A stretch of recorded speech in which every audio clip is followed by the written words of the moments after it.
Straight talking, spiritual, political. Dr Gondarra is being remembered as a humanitarian who never gave up in his long struggle for Aboriginal empowerment. You know, I always say I'm a colourblind person. I love all Australian, I love all human beings. He's always been a battler and a person who is for his people. The leader of East Arnhem Land's Doorali clan nation in the remote Northern Territory, Dr Gondarra walked tall in two worlds as both a cultural elder, practising his ancient Yolngu law, and in the Christian Church.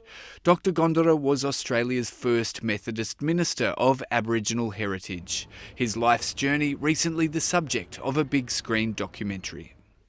And when he started sharing his life story with me, I just thought, wow, we have a Gandhi in our own country, and his humility is the reason why not many people know about him, because he's so humble.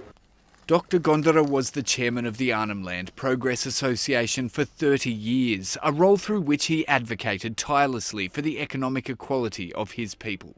He's done so much for his people for the last 40, 50 years.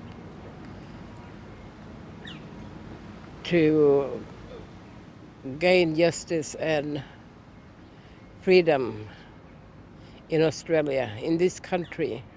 A political fighter, Dr Gondarra was unafraid of calling out the failures of his own church and of government policy, particularly the Howard government's NT intervention, which he saw as a racist and discriminatory regime, and led him to travel the world to places like the United Nations and raise his concerns.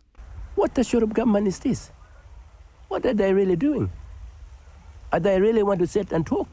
A man who stood by his values, Dr Gondarra opposed the NT's world-first euthanasia laws in the 1990s, and more recently spoke out against an enshrined voice to Parliament, instead continuing on his decades-long pursuit for a treaty. It's very important that everybody must treat it equally, with the justice, God-given justice to all of us. A clear-eyed vision for Yolngu power and authority passed down to the next generation.